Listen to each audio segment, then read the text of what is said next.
Good evening and welcome to the Hairenik Media Newscast, bringing you the latest from the homeland and the diaspora. From the pressing challenges facing Armenia and Artsakh to youth activism, athletic competition, scouting, cultural preservation, and advocacy on Capitol Hill, this week's stories highlight a community rising to the moment, united by history, identity, a common cause, and shared purpose. Stay tuned.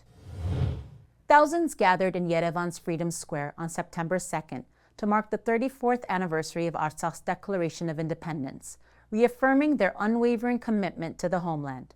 Organized by the Armenian Revolutionary Federation under the banner Return, the rally called for the defense of Artsakh's collective rights, the release of prisoners of war, and national unity amid deepening political divisions.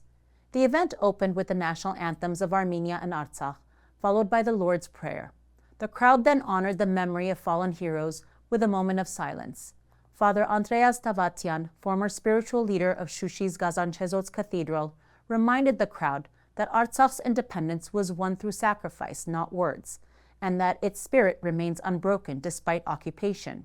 He urged unity, hope, and resilience, calling on Armenians to rise again like the resurrection after the cross. ARF Bureau Representative Armen Rustamyan emphasized that the Washington agreements, which also include Pashinyan's pledge to open a U.S.-administered transit corridor for Azerbaijan, have nothing to do with real peace.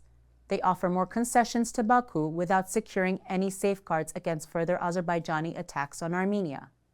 Yes, the three participants of the Washington meeting got what they wanted, Rustamyan said. Trump became a real contender for the Nobel Prize, Aliyev received yet another portion of his fulfilled demands, and Pashinyan got peace on paper, or rather a paper peace, which he needs badly ahead of the elections. Our people can no longer afford to again become a victim of deceit. It is incumbent on all of us, except this regime, to not allow expectations of illusory peace to tempt some people to help this regime retain power, he added, alluding to the elections expected in June 2026. Artsakh State Minister Nejde Iskandarian urged displaced Armenians not to lose hope, saying they must remain strong and worthy of their heritage. He called the return of Artsakh a matter of national honor, urging unity, faith, and perseverance.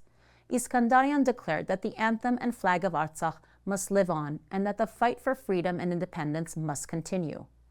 Abraham Gasparian, founding director of the Genesis Armenia Foundation, voiced strong support for Artsakh's collective return, calling it a national priority backed by both the Armenian public and diaspora. He warned that without Artsakh, the security of Syunik, Yerevan, and Armenia's very existence are in danger. Metakse Hagopian, a member of the Artsakh parliament, declared the Artsakh issue is not closed, and vowed that the struggle for rights would continue despite persecution and threats. Reading a statement from the Artsakh National Assembly, she reaffirmed the 1991 declaration's legality under Soviet law and rejected pressure from authoritarian regimes. The statement urged Armenian authorities and international mediators to prioritize a release of prisoners, the return of displaced Artsakh Armenians, and their right to live safely and with dignity. It also stressed that true peace must come from fair, lasting solutions, not coercion based on violence and geopolitical bargaining. Former Artsakh Defense Army Commander Movses Hagopian warned that continued concessions by Armenia's leadership could eventually lead to the loss of the Syunik region. While the situation may seem calm for now, he cautioned that in the long term, Syunik could be lost to Armenians, a scenario that must not be allowed. Hagopian also stressed that Azerbaijan's leadership has not ruled out the use of force, underscoring the ongoing threat to Armenia's territorial integrity. Speeches were also delivered by member of the Armenian Center for Political Rights Nare Simonian, Dr. Henrik Margarian, a veteran of the 2020 44-day war, and honored artist Samuel Yevrian. Earlier on September 2, an international conference titled Artsakh, Unsettled Conflict, Right of Return, was held in Yerevan, organized by the ARF Supreme Council of Armenia. The event brought together political, academic, and civil society representatives from Armenia, Artsakh, and abroad to discuss the unresolved status of Artsakh, the right of return, prospects for peace, and urgent POW and humanitarian concerns. Participants stressed the international community's responsibility and the need to preserve Artsakh's cultural heritage, aiming to form an international coalition for the establishment of a just and lasting peace. In his remarks, ARF Supreme Council of Armenia Representative Ishkhan Sagatelyan underlined that the Artsakh issue remains unresolved as long as its Armenians are denied the right to live freely and safely in their homeland. He condemned any agreements imposed by force that exclude Artsakh Armenians from the decision-making process, reaffirming that the right of return and self-determination are fundamental and non-negotiable. Speakers at the conference underscored that meaningful international engagement on the Artsakh issue would only be possible with a change in Armenia's leadership. The migration crisis was also highlighted, with Ashot Danielyan, Speaker of the Artsakh National Assembly in exile, reporting that around 17,000 Artsakhis have already immigrated. The conference coincided with the anniversary of the 1991 declaration on the proclamation of the Republic of Artsakh. A new memorial complex, Call of Artsakh, was unveiled on September 2 at Yerablur Military Pantheon in Yerevan, marking the 34th anniversary of Artsakh's independence. The memorial honors the heroes of the Artsakh Wars, the victims of the 2023 Defense Army fuel depot explosion, and those laid to rest in Artsakh. Speaking at the ceremony, Artsakh's President Samvel Shahramanyan reflected on the painful weight of the moment, saying it was difficult to speak at the graves of those who gave their lives for the republics of Armenia and Artsakh. He denounced the narrative that portrays Artsakh as a noose around Armenia's neck, calling it a distorted justification for abandoning Artsakh under the guise of preserving Armenia's sovereignty. As a nation gathered to mourn and remember, a jarring contrast unfolded on the international stage. While the blood of 10,000 Armenians cries out from our occupied ancestral lands and Armenian hostages remain unlawfully held in Baku, Prime Minister Nikol Pashinyan and Anna Hagopyan smiled beside those responsible for our people's suffering. During their visit to China, they posted photos with Aliyev and Erdogan, and Anna Hagopyan appeared alongside Mehriban Aliyeva, Azerbaijan's vice president, and Emine Erdogan, Turkey's president's wife. On a day meant for solemn remembrance and unity, they chose photo ops with those complicit in Armenia's tragedy, replacing dignity with appeasement and inflicting a painful wound on the collective memory of a grieving nation, instead of standing with their people and honoring the fallen. The situation of Armenian captives in Azerbaijani prisons has worsened significantly. Human rights groups report that prisoners are held in complete isolation, suffering severe psychological distress, with some attempting suicide. Azerbaijan is deliberately using Armenian hostages as political pawns, while Armenia has not taken sufficient action to protect its citizens abroad. The recent closure of the Red Cross office has worsened conditions, limiting outside support. Siranush Sahakyan, president of the Center for International Comparative Law and legal representative of Armenian detainees, reveals that even ordinary prisoners, not just officials, are reaching dangerous levels of despair. Families have only learned about these attempts during brief, rare phone calls. In a historic and controversial move, the Organization for Security and Cooperation in Europe, OSCE, has officially dissolved the Minsk Group as of September 1st, following a joint request by Armenia and Azerbaijan. Formed in 1992, the Minsk Group was the sole international body recognizing the Artsakh conflict as a matter requiring mediation. Its dissolution marks the end of a framework that for decades symbolized that Artsakh's future could be decided by force alone. Critics argue this is far more than a bureaucratic closure. It represents a national defeat, legitimizing war as a solution and abandoning the rights of Artsakh's displaced Armenians. The conflict remains unresolved. Prisoners are still held, cultural heritage is under threat, and the right of return remains unfulfilled. With the Minsk Group disbanded, Azerbaijan is moving to cement control over Artsakh and rewrite the narrative of the conflict. For Armenians, this represents a painful abandonment as the international community steps back, leaving them displaced from their ancestral homeland. The Armenian National Committee International voiced deep concern over the forced joint appeal issued by Armenia and Azerbaijan to dissolve the Minsk Group, asserting it wasn't a voluntary decision, but a condition imposed by Baku, making the document invalid under international law. While the Minsk Group has been disbanded, the committee insists its core principle of multilateral diplomacy remains crucial for stability in the South Caucasus. Abandoning it signals a troubling shift toward conflict resolution by force rather than law. The Armenian National Committees in Washington, Brussels, Moscow, and France strongly condemned the dissolution amid continuing threats and aggression against Armenia and warned that this move aligns with Azerbaijan's agenda to enforce an unequal deal through force, ethnic cleansing, and occupation, undermining international law. They called on the OSCE, European states, and the international community to uphold justice by protecting the rights of displaced Armenians, securing the release of prisoners, preserving cultural heritage, restoring an effective mediation framework, and credible security guarantees to ensure the safe return and self-determination of the Armenians of Artsakh. ANCA Executive Director Aram Hamparian emphasized that the move is a major setback to multilateral diplomacy and peace, warning that it enables Azerbaijan's continued aggression, including the ethnic cleansing of Artsakh Armenians and the occupation of Armenian territory. He called for stronger U.S. action, enforcing Section 907, applying Magnitsky sanctions, and ensuring accountability, justice, and the safe return of displaced Armenians. Azerbaijan continues to advance its so-called Western Azerbaijan project, registering over 100,000 people as future returnees to Armenia. Many of those registered are descendants who have never lived in Armenia. Azerbaijani officials openly promote this as state policy, fueling fears of colonization and demographic engineering. Meanwhile, the Armenian government has largely remained silent, urging trust in ongoing peace efforts. Observers warn that ignoring this project now could have dire consequences in the future, threatening Armenia's very statehood if the foundations of forced displacement and demographic change are allowed to take root unchecked.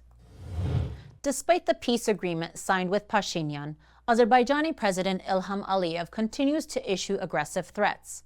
In a recent interview, he claimed that if Azerbaijan had wanted to block the Armenian-Iranian border, it could have done so as early as November 2020. He also asserted that capturing a 40-kilometer stretch in southern Syunik would pose no major military challenge, saying it could be taken quickly with attacks from both Nakhichevan and mainland Azerbaijan. Aliyev further linked the implementation of the controversial Trump route corridor to Armenia's constitutional changes, warning of retaliation if Armenia retracts its border recognition. He framed the corridor's establishment as inevitable, backed by the United States, and emphasized Azerbaijan's military readiness amid ongoing regional instability. Meanwhile, the Armenian Prime Minister plans no significant increase in the defense budget for 2026. Critics warned that with the dissolution of the OSCE Minsk group and the push for a bilateral peace process, Azerbaijan is positioning itself to dominate regional diplomacy, raising concerns about the future stability of the South Caucasus. Countering Aliyev at the Shanghai Cooperation Organization Summit, Pashinyan emphasized the importance of using terminology agreed upon in the Armenia-Azerbaijan Declaration. He stated that Aliyev's language did not align with the logic of the Washington agreements and clarified that the correct term is Trump route, not the Zangezur corridor. In his remarks, Aliyev had said that the Zangezur corridor will benefit all of Azerbaijan's near and distant neighbors. About 60% of Armenian citizens oppose the proposed Trump route through the Syunik region, according to a recent Gallup International Association opinion poll. Aram Navasartyan, head of the Armenian office of Gallup, shared the results. When asked about the road passing through Syunik, 17.4% of respondents expressed a positive view, while 18.1% were somewhat positive. On the other hand, 14.3% were somewhat negative, and nearly half, 47.6%, were completely against it. About 5.6% were undecided. The survey conducted by phone gathered responses from 1,101 participants across Armenia between August 25th and 30th. Navasartyan also explained that when asked whether the Washington agreement would contribute to lasting peace in the region, 15.4% of respondents said they definitely agree, 22.8% somewhat agree, 13.5% somewhat disagree, and 41.6% definitely disagree. Armenian Prime Minister Nikol Pashinyan has dismissed Libarit Dermeyan, head of the Office of the Representative for International Legal Matters, after Dermeyan stated that a recent ruling by the Stockholm Arbitration Court regarding the Electric Networks of Armenia, ENA, must be enforced. The dismissal comes amid growing tensions over the arbitration decision, which ordered a halt to the government's planned confiscation of ENA assets. Pashinyan rejected the ruling outright, claiming that Armenia had actually won the arbitration. Visibly angered by Dermeyan's remarks, he demanded that any officials who disagree with his stance resign immediately, declaring at a cabinet meeting, "I am the government, and no one can have a position that contradicts mine. Those who disagree must leave or be removed. Shortly after, Dermeyan was dismissed from his post. The episode has drawn attention for its authoritarian undertones, echoing Pashinyan's controversial 2018 comment that Armenia had 3 million prime ministers, a symbolic nod to democratic participation. Today, critics argue the prime minister appears to have shifted toward centralizing power, asserting himself as a sole voice in government and sidelining dissent.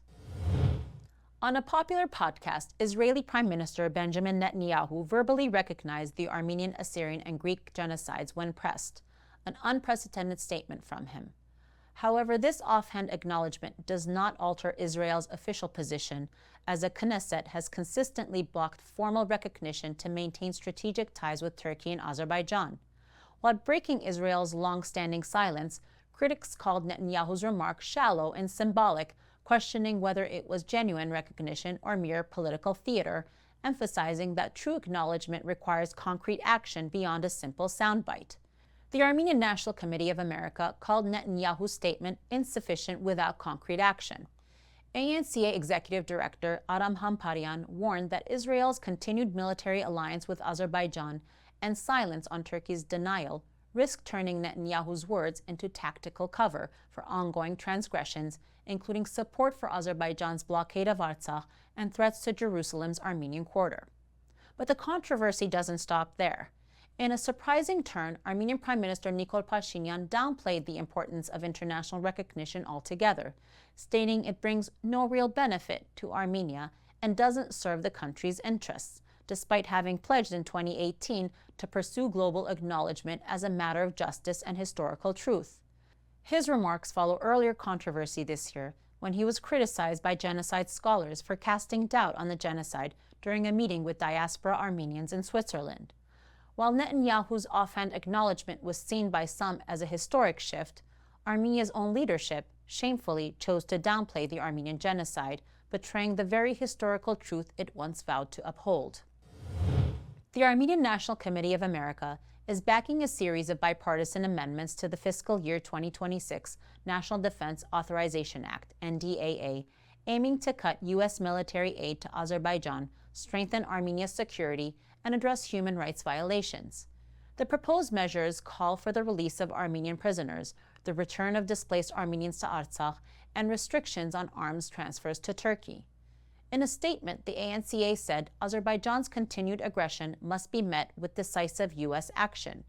Key amendments include conditioning aid on Azerbaijan's recognition of Armenia's sovereignty, tightening restrictions on waiving Section 907, and halting military sales to Turkey unless strict conditions are met.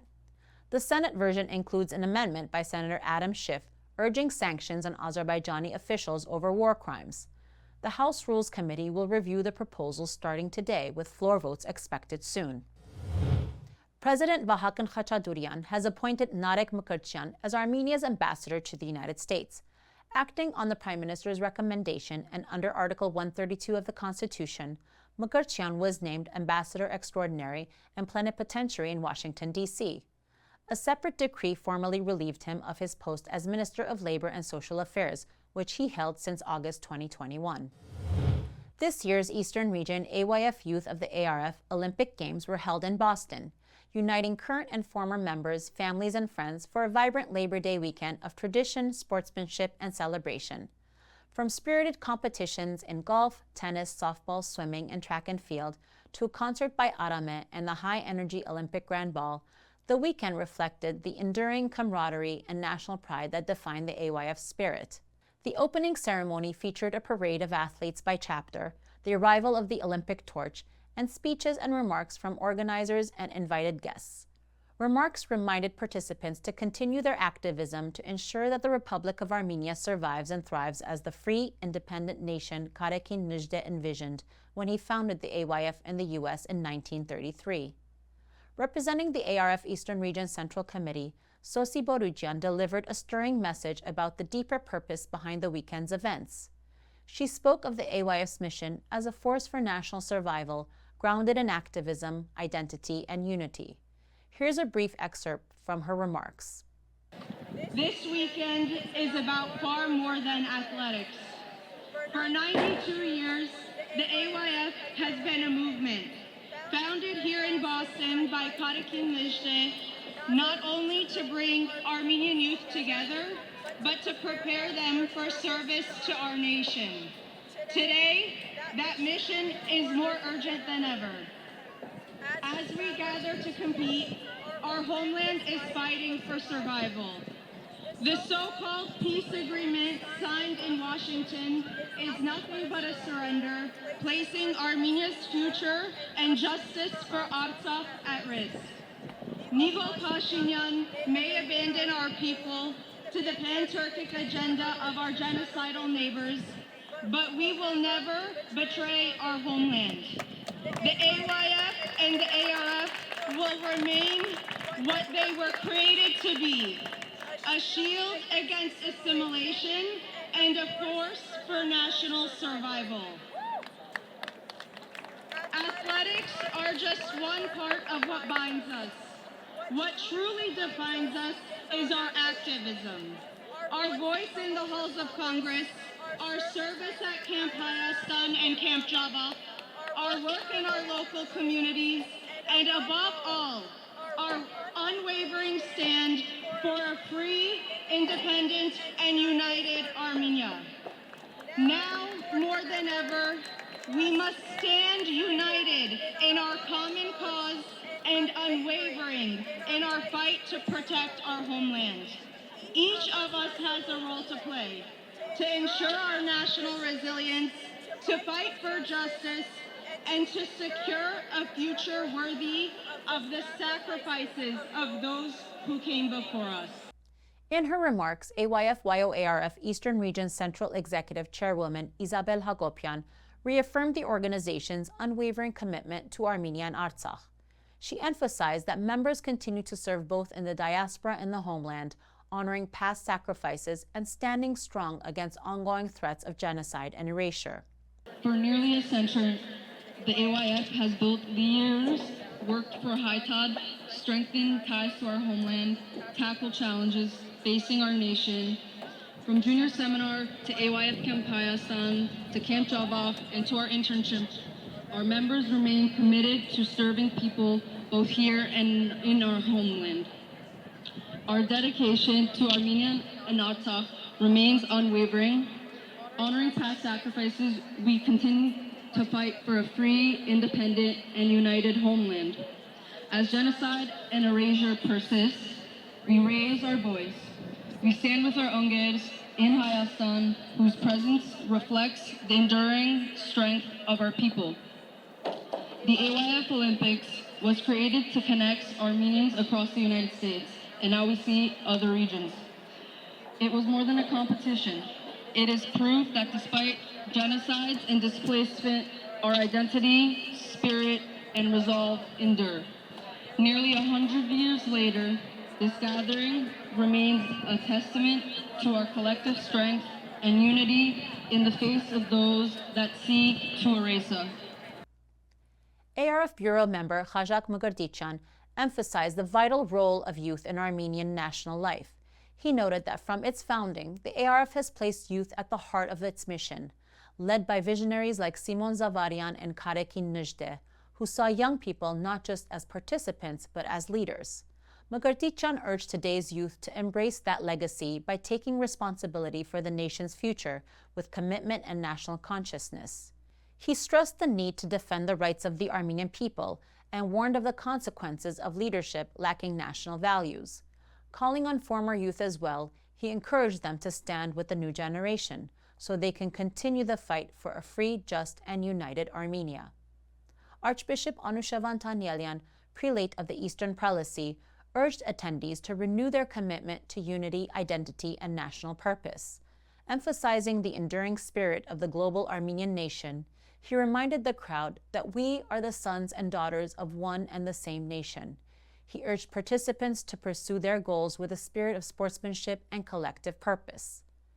The AYF Olympic Games were successfully organized by the Greater Boston Nejde chapter, while the Detroit Kopernik Tandurjan chapter claimed the championship for the third consecutive year, proudly taking home the cup once again.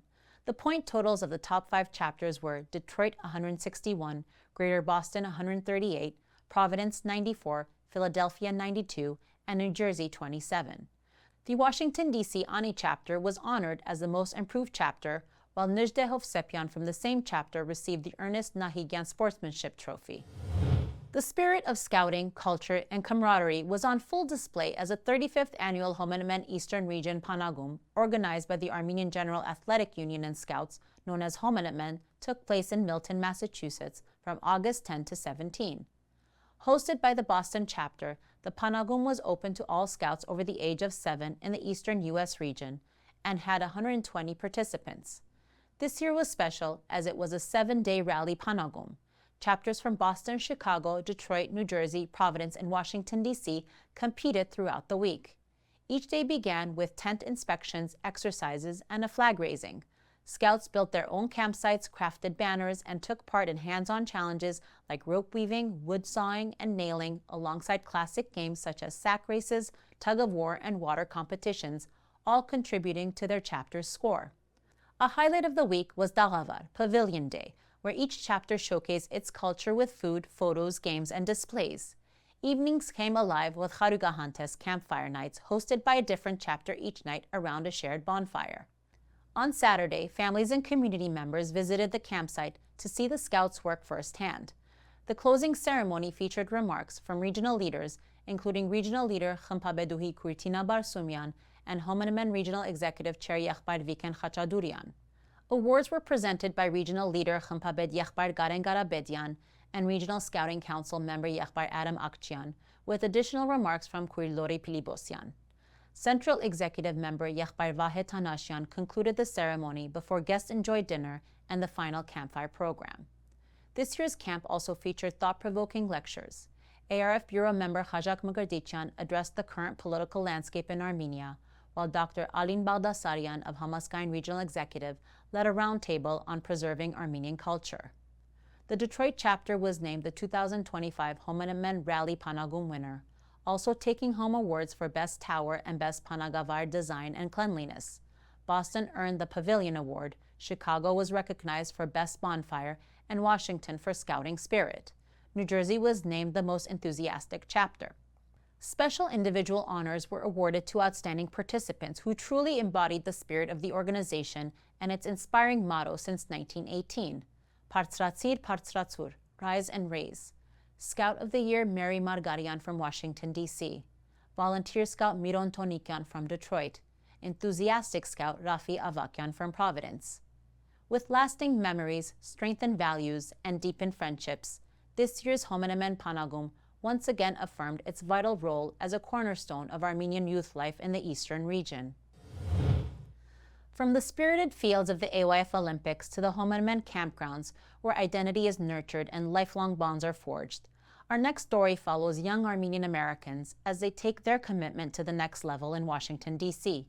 We take a closer look at a program that not only empowers participants through advocacy and professional development, but also shapes the leaders who will carry the cause forward. Each summer, the Armenian National Committee of America welcomes a cohort of passionate university students into its Leo Sarkisian internship and Maral Melkonyan Avedisian fellowship programs. This year, 11 young Armenian Americans took to Capitol Hill, championing human rights and justice for Artsakh, while gaining hands-on experience in public policy and advocacy. The interns met with lawmakers to advocate for Armenian prisoners and international support for Artsakh, all while advancing their careers and forming lasting connections. They also received mentorship from leaders in government, media, law, and international development. Joining us now is ANCA National Grassroots Director Gev Iskadjian, one of the organizers behind this impactful program. Welcome, Gev. Thank you for having me. Can you start by giving us an overview of the Leo Sarkisian internship and Maral Melkonyan Avedisian fellowship? Who participates in these programs, and what criteria do you use to select interns and match them with the diverse professional opportunities offered? Great question. As you know, the Leo Sarkisian internship, the Maral Melkonyan Avedisian fellowship, they are cornerstone ANCA programs. They're designed to empower young Armenian Americans, Each summer, highly motivated students, recent graduates from across the country come to Washington, D.C. to gain firsthand experience in advocacy, public policy, community leadership, and, to us, most importantly, personal development. Selection is based on academic achievement, commitment to the Armenian cause, leadership potential. Once chosen, each intern is matched according to their opportunities and according to their needs, whether in legislative offices, think tanks, in media, based on their skills, career interests, and the needs of Haitad, the needs of our movement. This summer, interns worked hard on Capitol Hill, especially speaking up for Artsakh. What were the ANCA's main goals for this year's program, and how did the interns help move those objectives forward? This summer, a central focus was amplifying the voices of Artsakh's displaced families, our POWs, and pressing for accountability on human rights abuses and what transpired during the ethnic cleansing and genocide in Artsakh. It is still an issue that is pertinent to Haitad. It's an issue that's pertinent to the Armenian nation itself. So this is what our interns are working on and have been working on over the entirety of the summer. Our interns advance these goals by attending congressional meetings, organizing advocacy days, supporting grassroots mobilization, and their presence on Capitol Hill put human faces to these issues, reminding lawmakers that these are not just abstract geopolitical issues thousands of miles away, but urgent matters of justice and survival that are important to young Armenian Americans and important to the Armenian American community. Of course, advocating on serious human rights issues, as you mentioned, like the return of displaced Armenians and the treatment of prisoners, can be emotionally intense. How does the program help interns stay grounded and resilient while doing such important and often heavy work? We admire our interns a lot. I think they come into this program somewhat confident, resilient already, but advocacy issues as grave as ethnic cleansing and political prisoners can weigh heavily on anyone, especially if you have an emotional attachment to your homeland, to Artsakh, to these issues that we care deeply about. So to help interns remain grounded, we integrate sessions where they can be together, offer mentorship support, encourage a sense of camaraderie, which is huge. You have young Armenian Americans across the country coming together for the first time. And in that space, I think they are able to not just get to know one another, but become a support system as they navigate the Hill, as they navigate Washington, D.C., and as they face these really urgent, important, heavy issues head on. Once they create this sense of camaraderie as they come together over the weeks throughout the summer, you see personal development in one sense, but you also see a collective unit that is focused and dedicated and steadfast in their mission and in their approach. Mentorship seems to be a big part of the program. What role do ANC leaders and guest professionals play in shaping the interns' experience and influencing their long-term career paths?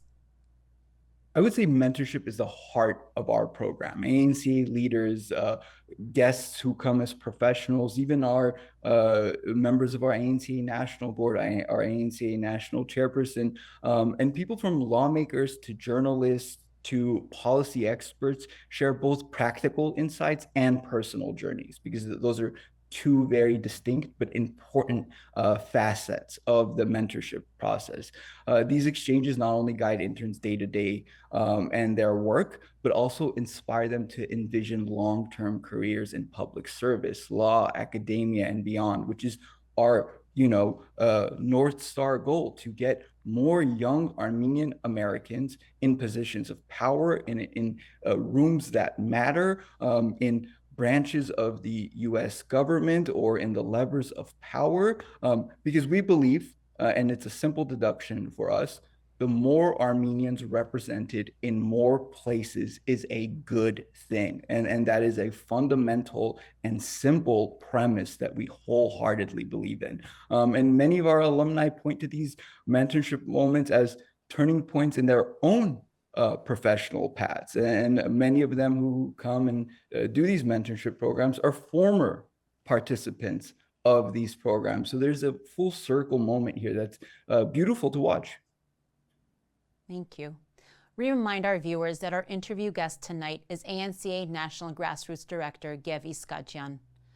Looking at the bigger picture, have there been any policy or legislative shifts that were influenced, even in part, by the advocacy efforts of ANCA interns? So while no single program or summer program alone changes policy, the sustained presence of interns year after year, session after session, builds momentum and builds the critical mass that allows us to do everything else that we do, not just in the summer, but throughout the year. And our interns, they've helped secure co-sponsors for key resolutions, raised the visibility of the prisoners of war issue, kept the plight of Artsakh on the congressional agenda by their meetings, by their presence on Capitol Hill. This incremental yet vital contribution, these things add up and they shape the policy landscapes in ways that reflect the persistence and the presence of our community when it comes to Washington, D.C. And finally, as you mentioned that this is beyond the summer, but what happens after the summer ends? How does the ANCA stay connected with alumni, and what role do former interns play in mentoring new participants or continuing the work in their own communities? So there's this old adage, the end is just the beginning. And the end of our summer programs are really just the beginning. The ANCA stays closely connected with alumni through leadership networks, regional chapters, and continuing advocacy opportunities. Former interns, as I mentioned, often mentor new participants, serve as program coordinators, or take on lead roles in their own hometowns when they move back, which is also important to develop leaders that can go to their grassroots communities and become leaders themselves and develop new leaders within their own communities. So it is the cyclical effect that we pay a lot of attention to and make a heavy investment on. In this way, this program creates a living cycle of service where each generation inspires and equips the next to carry the cause forward. And we think that is a beautiful process. Thank you. ANCA National Grassroots Director Gev Iskadjian. Thank you for your efforts, and thank you for joining us this evening. Thanks for having me on, Ani. It's a story of leadership, purpose, and impact, one that not only concludes tonight's newscast, but also leaves us inspired by the promise of the next generation. That's all for tonight's broadcast. Thank you for joining, and don't forget to follow us on YouTube, Facebook, Instagram, and X. Good night.